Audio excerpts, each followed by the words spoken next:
So SZA dropped a new album the other 3 months ago? Oh man, why am I always so late to everything? My video on the weekend kind of got me onto a modern R&B kick recently, so I've been listening to a little Giveon, you know, got some neo action in there. But when you Google modern R&B artists, the first name to pop up is SZA. So I have to see what all the fuss is about, right? So, without further ado, welcome to a deep dive into SOS by SZA. So Lana Imani Rowe signed with Top Dog Entertainment in 2014 and released her first retail EP titled Z. From there, she co-wrote some songs, was featured on other songs, but didn't release another personal project until 2017 with the release of her first ever studio album titled Control, spelled like the keyboard abbreviation. The album was a hit, debuting at number 3 on the Billboard 200 and became the second longest charting R&B album on the Billboard 200 by a woman of all time. Kind of a mouthful, but still impressive. It also snagged her 4 Grammy noms, but let's be real, these days that really doesn't mean anything. It wasn't until 5 years later that she released her second album, titled SOS, on December 9th, 2022, which is obviously the one we're talking about today. It debuted at the top of the Billboard 200 and has pretty much held that spot since it came out, so if you really think about it, I'm not late with this video at all. This album also broke the record for largest streaming week for an R&B album in US history, with 318 equivalent albums earned in just 1 week, which if you don't know is just 1,250 premium streams or 3,750 free streams per one equivalent album. Because if it isn't a fancy colored vinyl, who the fuck's gonna purchase an actual album in 2023? But I'm not sure if YouTube views are included in those free streams, or if it counts as another stream when you click the left arrow to replay a song. But back to SOS. 23 songs, 68 minutes, and thanks to TikTok, I do know some of the songs on this album. Kill Bill, the one that goes and my brother also introduced me to Open Arms, which is kind of a slapper. I should preface this by saying I'm not going to be listening to SOS as many times as I listened to Sour for this video, just because I don't think anyone should do that with an album ever, because by the end it just literally sounds like nothing. Like white noise. But I'll probably end up listening to this album like 8 times, I don't know. Sup losers? Alright, you know the drill. It's my first time ever listening to SOS. I'm actually pretty excited for it. I've heard a lot of good things. My brother really likes it. Post gym and shower review. Quick little review. Some of the songs did feel a little bit less memorable than other ones, but there are definitely a lot of songs that I really like. Already added them to my monthly playlist. Bro, the fucking F2F. Woo-wee! Banger. Absolute killer. Absolute slayer. So what do you think? It's just like SZA's on the album cover, except a different color and different pattern. You know, I was kind of on a time constraint, but I think for 3 days, this is pretty good. JPK on the back, the sleeves too, like shit. If I were to summarize the genre of this album, I'd say that it's a mixture of R&B and hip-hop, and then one song that's kind of pop-punky. A lot of the songs have rap verses that, like, legitimately go in, and then the choruses are melodic. And it's not like it's rare for an artist to both sing and rap on an album, but I can't think of anyone that does both of them as well as she does. Like Drake, Post Malone, Gambino, they're all decent singers. I might even go as far as to say that Childish Gambino is a good singer, but none of them really have that soul, like heartfelt sound, and I think SZA's chops as a singer is what makes her music stand out. You know, she really brings the soul in R&B/soul, and her ability to rap on top of that and switching so effortlessly between the two is what I think keeps her music pretty fresh. I think it's pretty easy to distinguish between the singers that worked to get it and the ones that just have it, and my girl SZA,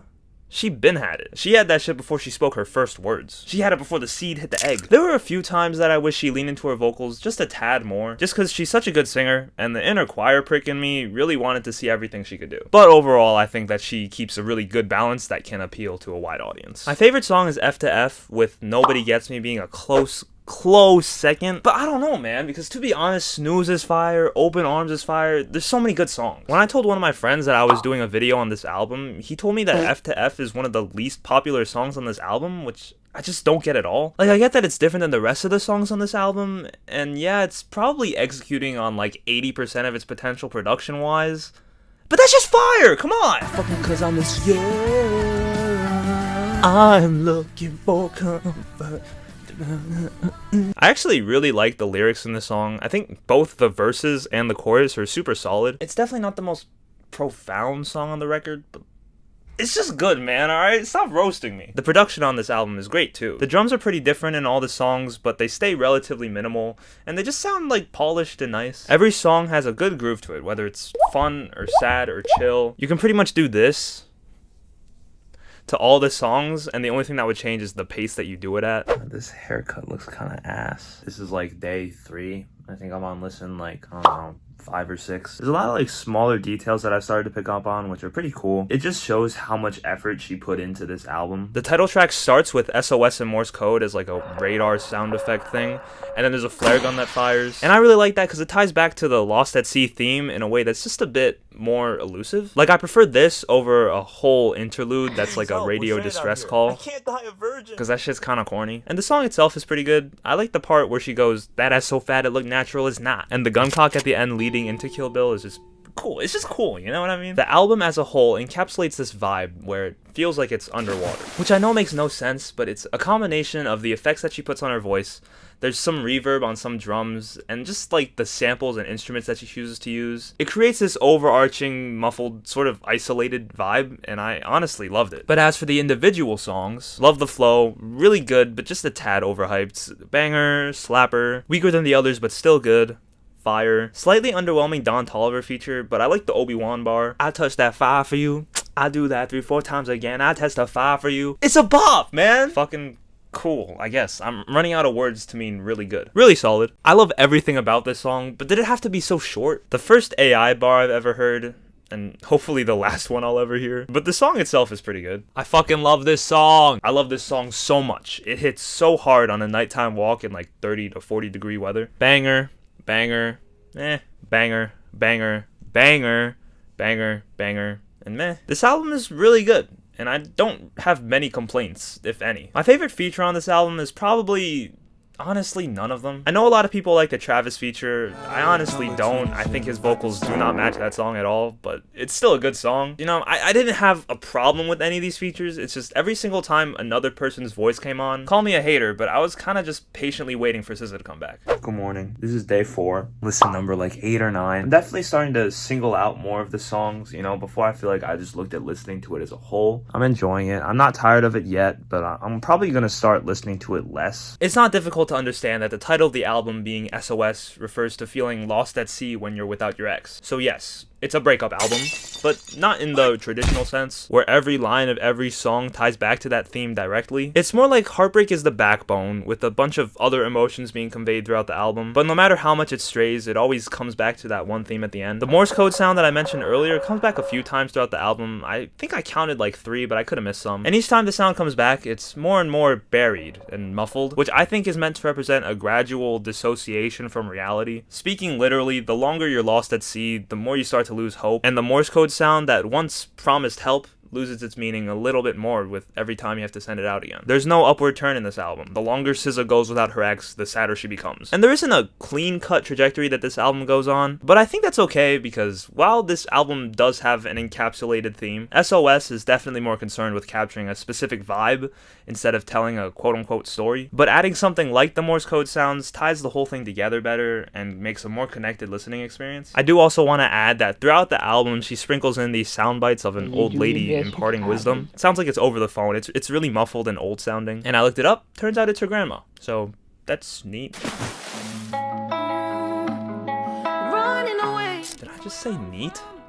God. In my video on the weekend, I talked about how part of his appeal comes from his relatability through his openness about being toxic. And SZA is also openly toxic on this album, but she kind of takes it overboard a bit. Instead of feeling honest and relatable, it's very clearly an exaggeration. She talks about wanting to kill her ex, she talks about killing people for her ex, and she talks about fucking other people because she misses her ex. And that's just in 3 of the 23 songs. These extreme metaphors and messages are how I think SZA makes her music feel so emotional. You know, some artists like to get into really complex emotions in their music and just dive into the deep end, but I feel like choosing to have these hyperbolic yet still simple themes in each of these songs gives it its own form of emotional content. Instead of describing the pain she feels in great detail, she keeps it short and sweet. You know, saying stuff like, I want to fucking murder my ex because I don't want him to be with anyone else. You know what I mean? She also puts a shit ton of thought into her lyrics, and not to the extent that like some rappers do, where each bar is a fucking quintuple entendre, but there's just so many instances where if you really focus on what she's saying, you'd go,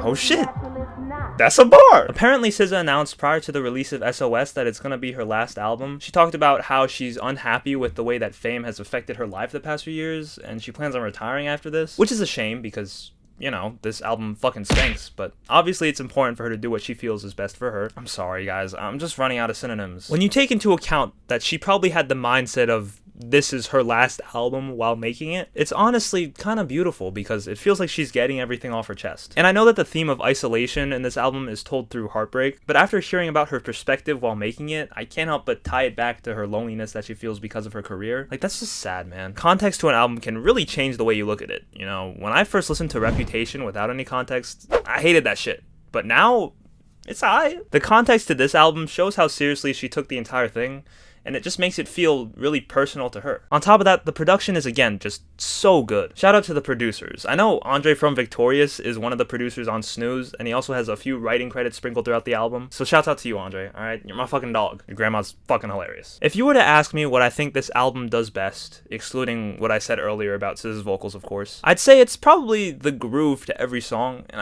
I hate that word groove, but there's really no other way to describe it. Every one of them slaps, and every one of them is different. But if I'm being honest, I don't really think there's a single area that this album is lacking in. It definitely delivers on all fronts, but the vibe of each song is just something that you can't describe. You gotta feel it, you know what I mean? So that's definitely the X factor to this album in my opinion. I want to start doing ratings out of 10 for each of these album deep dives, not based on what I think is objective, just my personal preference. I'll keep them all in a spreadsheet, and then maybe by the end of the year we can revisit them and see which ones I have rated highest. Since I didn't rate Sour last week, I'll give it an 8.5, which feels right after everything I touched on in my last video. If you haven't seen it, you should go check it out. And I'm gonna give this album an 8. It might be a bigger and better album objectively than Sour, but not to me. But this is only after 11 listens. Who knows, maybe on the 12th one I'll change my mind entirely. If that does happen, then I can adjust the spreadsheet accordingly.